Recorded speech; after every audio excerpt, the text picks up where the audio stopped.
ଜୟ ଜଗନ୍ନାଥ। ଆଜିର ଭିଡ଼ିଓଟା କେବଳ ଖାସ୍ ବାପା, ସାଙ୍ଗ ଏବଂ ଭାଇମାନଙ୍କ ପାଇଁ। ତ ସେମାନଙ୍କ ପାଇଁ ପଦୁଟିଏ ଆଜି। ତ ଥରେ ବାପ ଏବଂ ତାଙ୍କର ଜଣେ କୁନି ପୁଅଟିଏ ରାସ୍ତାରେ ଯାଉଥିଲେ। ତ ଯିବା ସମୟରେ ଗୋଟେ ପୋଲ ଆସିଲା। ପୋଲରେ ଜୋରରେ ପାଣି ଯାଉଥିଲା ଏବଂ ପାଣି ଯିବାର ବି ବହୁତ ଜୋରରେ ଶବ୍ଦ ଆସୁଥିଲା। ତ ବାପା ସେଇଠି ତାଙ୍କ ପୁଅକୁ କହିଲେ କି ବାପାରେ ମୋ ହାତ ଧରିନେ। ସେଇଠି ପୁଅଟି କ'ଣ ବାପାଙ୍କୁ କହିଥିଲା କି ନାଇଁ ବାପା ତୁମେ ମୋ ହାତ ଧରିନିଅ। ତ ସେଇଠି ବାପା ପଚାରିଥିଲେ କାହିଁକି, କି ତୁ ମୋ ହାତ ଧରିବା ଏବଂ ମୁଁ ତୋ ହାତ ଧରିବା ତ ଏକା କଥା ନା।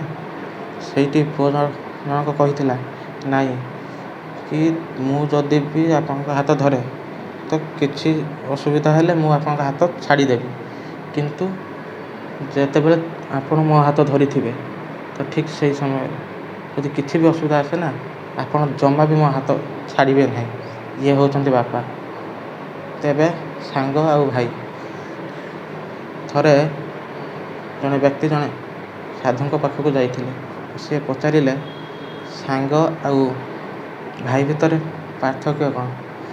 ସେ ସାଧୁ ଜଣକ କହିଥିଲେ କି ଭାଇ ଆଉ ସାଙ୍ଗ ଭିତରେ ପାର୍ଥକ୍ୟ ହେଉଛି ସୁନା ଆଉ ହୀରାର। ତ ସେ ବ୍ୟକ୍ତି ଜଣକ ସେଇଠି ପଚାରିଥିଲେ କି ଏଇଟା କେମିତି କହିପାରିଲ ବା କିପରି ଏଇଟା ହେଇପାରିଲା? ତ ସେଇଠି ସାଧୁ ଜଣକ ତାଙ୍କୁ ବୁଝେଇଥିଲେ କି ସୁନା ସିଏ ଭାଙ୍ଗି ଗଲେ ବି ତାକୁ ପୁଣି ତରଳେଇକି ଯେକୌଣସି ଆକାର ଦେଲେ ସିଏ ପୁଣି ତା'ର ଆକାର ନେଇପାରିବ, କିନ୍ତୁ ହୀରା ଯଦି ଥରେ ଭାଙ୍ଗିଗଲା ସେ କେବେ ବି ଯୋଡ଼ିବ ନାହିଁ। ଠିକ୍ ସେମିତି ଭାଇ ଭାଇ ଭିତରେ ଯେତେ ସଂଘର୍ଷ ହେଲେ ବି ସେଟା କେବେ ବି ଭାଙ୍ଗିବନି। ଯଦି ବି ଭାଙ୍ଗିଛି ସିଏ ପୁଣି ଥରେ ଯୋଡ଼ି ହେଇଯିବ।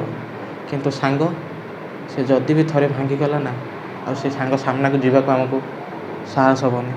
ତ ଆପଣମାନେ ଏଇଠି ହିଁ ବୁଝିପାରିବେ ବାପା ଭାଇ ସାଙ୍ଗର ମହତ୍ତ୍ୱ କ'ଣ।